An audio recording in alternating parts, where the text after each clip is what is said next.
Pakai semua cara untuk ngajak istri sholat. Pakai semua cara untuk ngajak suami sholat. Pakai semua cara untuk ngajak anak sholat. Karena memang orang zaman sekarang beda dengan orang zaman dulu. Orang zaman dulu dididik sama kakaknya dengan diseret dari tempat tidur, dilemparkan ke kolam renang misalnya begitu ya. Dilemparkan ke kamar mandi, bak mandi, dicemplungkan situ, gak marah.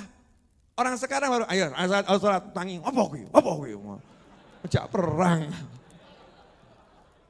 Bahkan sampai ngomong, gak usah ngurusin, masuk neraka urusan saya. Ngeri, Masya Allah. Ono wangi ono, aku yang ngerti.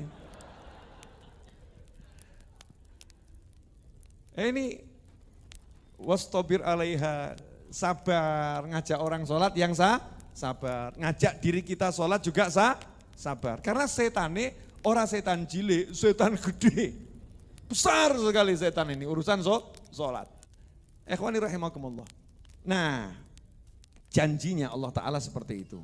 Sebagai penutup, sebetulnya masih ada 3 hadits yang mau saya sampaikan, mudah-mudahan 7 menit cukup. An Abi Hurairah radhiyallahu anhu anin Nabi sallallahu alaihi wasallam qala, dari sahabat Abu Hurairah radhiyallahu anhu dari Nabi Muhammad SAW bahwasanya Rasulullah bersabda, Innallaha ta'ala yaqulu, sesungguhnya Allah Ta'ala telah berkata, Ya bena Adam, hei anak cucu Adam, hei anak cucu Adam. Kalian masuk enggak ini? Alhamdulillah turunan Nabi lah awakmu. Ora nanggung-nanggung Nabi Adam sisan. Kan luar biasa. Ya bena Adam, hei anak cucu Adam. Tafarragh li ibadati. Kata Allah Ta'ala, tafarragh li ibadati. Habiskan dirimu ini hanya untuk ibadah kepadaku. Maksudnya bukan kemudian sholat terus bukan gitu. Tapi hati ini cita-citanya hanya untuk ibadah. Cita-citanya itu, senangnya ibadah. Kosongkan urusan yang lain. Jangan sampai mikiri duit itu ada dalam hati. Cukup di sini, ojo ning hati. Jangan sampai hati kita urusan dunia duit enggak. Hati sholat, zikir, ngaji, bekti sama orang tua, senyum, nyenengkan orang, nolong orang, ibadah saja. Hanya untuk ibadah pada Allah Ta'ala. Apa kata Allah Ta'ala? Amla sodrak ghinan. Maka aku akan penuhi hatimu dengan rasa kaya, cukup. Hati ini kalau udah kaya kan gak mikir dunia tuh. Orang kaya itu judulnya orang yang gak butuh kok. Nah kalau butuh berarti masih miskin. Ya udah gak butuh, jalan ke mall tuh ya nyantai aja. Gak seperti kita, matanya, nah itu melarat berarti. Jadi kalau ibu-ibu ikut suami ke mall masih matanya, nah itu ciri-ciri ibu-ibu masih miskin. Kalau orang kaya nyantai saja. Orang butuh. Karena sudah kaya. Terus duit soalnya. Sudah kaya. Kata Allah Ta'ala kalau kamu jadikan hatimu ini hanya untuk aku. Betul kamu kosongkan hanya untuk aku. Ibadah kepadaku. Aku penuhi hatimu dengan rasa kaya. Wa asuddu faqr. Dan apa yang menjadi kebutuhanmu akan aku penuhi. Gak sempat kamu butuh. Enak ya, gak sempat butuh loh. Gak akan dibuat butuhin orang. Tapi dibutuhin sama orang. Wa illa taf'al. Tapi kalau kamu tidak lakukan itu. Mala'tu yadaik syughlan. Akan aku jadikan kedua tanganmu ini penuh dengan kesibukan. Maksudnya apa? Uripe ruwet terus. Gak bisa menikmati hidup ruwet terus. Walam asuddu fakrok.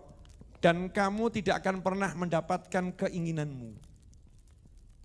Gak dipenuhi sama Allah. Jadi kurang terus. Ya, punya 1 minta 2, punya 2 minta 10, punya 10 minta 100, punya 100 minta 1000. Dapat 1000 merasa sama dengan 1. Karena masih belum cukup. Kalau belum cukup kan dapat berapapun sama dengan 1 kan? Itu ngeri, itu penyakit yang mengerikan. Naudzubillah min dzalik. Rawahu Tirmidzi. Hadis riwayat Tirmidzi. Kemudian dalam hadis yang lain dari Zaid bin Thabit radhiyallahu anhu qala sami'tu Rasulullah sallallahu alaihi wasallam yaqul man kanatid dunya hammuh farraqallahu alaihi amrah wa ja'ala faqrahu baina 'ainaihi wa lam ya'tihi minad dunya illa ma kutibalah Barang siapa yang dunia itu menjadi pusat pikirannya. Jadi hatinya hanya mikirin dunia saja. Besok ini gimana ya caranya dapat duit. Kalau enggak dapat duit ini gimana hidup saya. Pokoknya dunia, enggak mikirin sholat, enggak mikirin orang tuanya, enggak mikirin bagaimana dia didik keluarganya untuk taat pada Allah. Tapi yang dipikirannya dunia, itu saja yang dipikirannya. Tiap detik itu buka handphone, ya bukan untuk ngapa-ngapain. Ternyata kamera kemudian lihat, wah bibirku gimana ya. Dunia, update status, the new bibir. Dunia yang diurusi. Cuman dunia saja. Allah bilang, maka farraqallahu alaihi amrah. Kata Nabi Muhammad SAW, urusannya dibuat cerai-berai, gak ada yang beres. Urusannya gak akan ada yang beres, cerai-berai. Wa ja'ala faqrahu baina ainih, dan matanya akan selalu melihat kekurangan terus, kurang. Tase kurang ape, omae kurang ape, terus begitu. Bojone kurang ganteng. Akan terus begitu. Jadi matanya ini mata melarat. Walaupun dia sugih, matanya orang yang seperti ya tadi itu, miskin tingkat tinggi. Ini kan ngeri ya. Apa pernah bisa bahagia? Gak akan pernah bisa bahagia. Karena selalu dilihatkan, ya dia akan selalu melihat kurang. Wah rekoso urip kaya ngono kuwi. Itu hidup yang sangat tidak enak. Walam ya'tihi minad dunya illa ma kutibalah. Dan tidak akan dunia datang kepadanya kecuali yang sudah ditakdirkan untuknya. Walaupun kerjanya 24 jam tanpa henti, ya rezekinya ya segitu sesuai takdirnya. Tidak akan nambah. Tapi, waman kanatil akhirah niyatuh. Siapa yang akhirat itu menjadi isi hatinya, niatannya. Pengennya surga, pengennya pengajian, pengennya nyenengkan orang tua, pengennya nyenengkan masyarakat, pengennya nolong orang, semua untuk akhirat. Urusan akhirat, apa kata Allah Ta'ala lewat lisan Nabi Muhammad SAW, jama'allahu lahu amroh, urusannya dibereskan oleh Allah Ta'ala. Nah, kalau urusannya yang bereskan Allah, beres atau enggak beres? Beres. Ada enggak yang bisa porak-porandakan? Gak bisa. Lalu yang bereskan Allah kok. Siapa yang bisa ngelawan Allah? Tidak ada. Kemudian kata Rasulullah SAW, wa ja'ala ghinahu fi qalbih, hatinya dibuat cukup. Asli loh, saya mau nanya gini.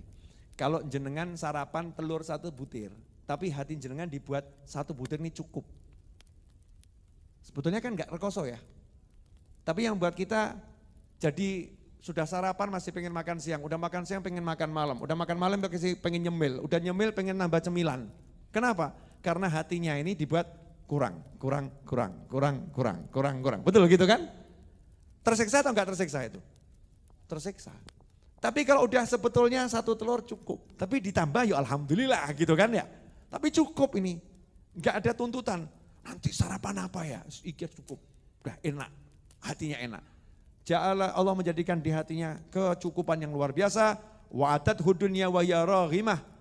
Dunia akan mendatangi dia dalam keadaan menghinakan diri. Wong sugih nak marani dhek, ngeki dhuwit ki karo maksa tulung trimonen, Masya Allah. Orang kaya yang mau nolong dia itu, nolongnya orang kayanya sama ngemis. Orang kaya yang ngasihkan duit sama dia, dengan rasa orang kayanya takut kalau ditolak. Jadi dunianya datang menghinakan diri. Gak perlu dia butuhin dunia, tapi dibutuhin sama dunia. Enak atau enggak enak? Enak. Ternyata resepnya apa? Gampang.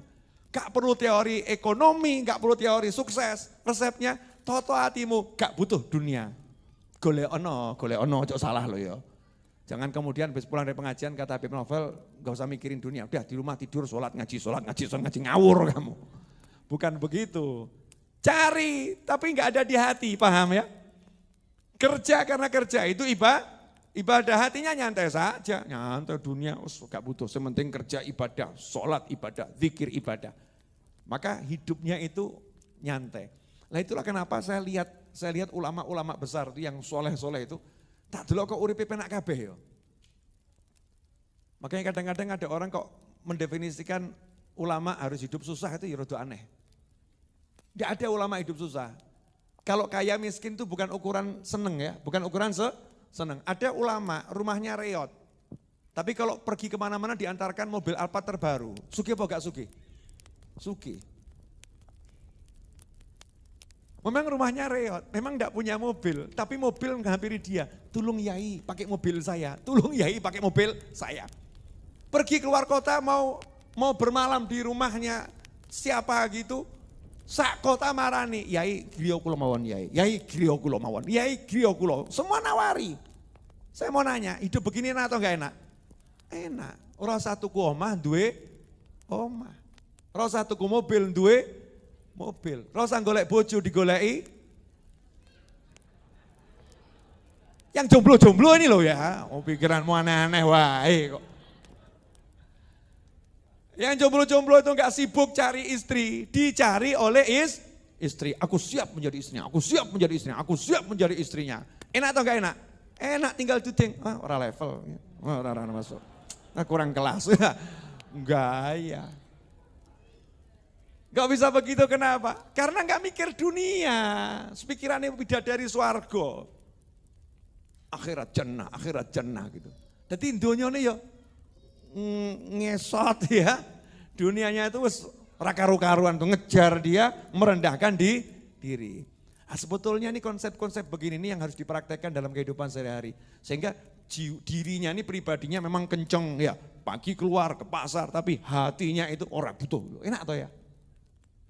Enak sekali itu. Ini konsep hati ya, bukan konsep fisik. Tapi kunci dari semua itu, hayya 'alas shalah, sholato. Ya sholato. Wa'mur ahlaka bis sholah. Perintahkan keluargamu sholat. Pun alhamdulillah ini sudah dari 3 hadits, 2 udah saya sampaikan. Hadits yang ketiga ya isinya sama dengan hadits kedua kurang lebih. Jazakumullah khairan, insyaallah berkah manfaat. Amin. Siap belajar sholat? Sudah pinter atau masih bodoh? Ya pinter ya bodoh. Nah, ngomong bodoh berarti sholatnya ya ora beres. Ngomong pinter ya sok sombong awake dhewe iki ya. Serba salah. Ya pinter ya bodoh kita ini. Pokoknya mau belajar terus. Ya belajar terus. Ulama-ulama besar enggak pernah berhenti belajar sholat. Enggak pernah berhenti belajar wudu. Kanjeng Nabi Muhammad SAW tidak lelah mengajarkan sholat, tidak lelah mengajarkan wudu. Kok kita ini gaya seakan-akan sudah khatam ilmu sholat, khatam ilmu wudu. Enggak mau bahas tiap hari, jadikan itu pembahasan harian. Ya, insya Allah berkata.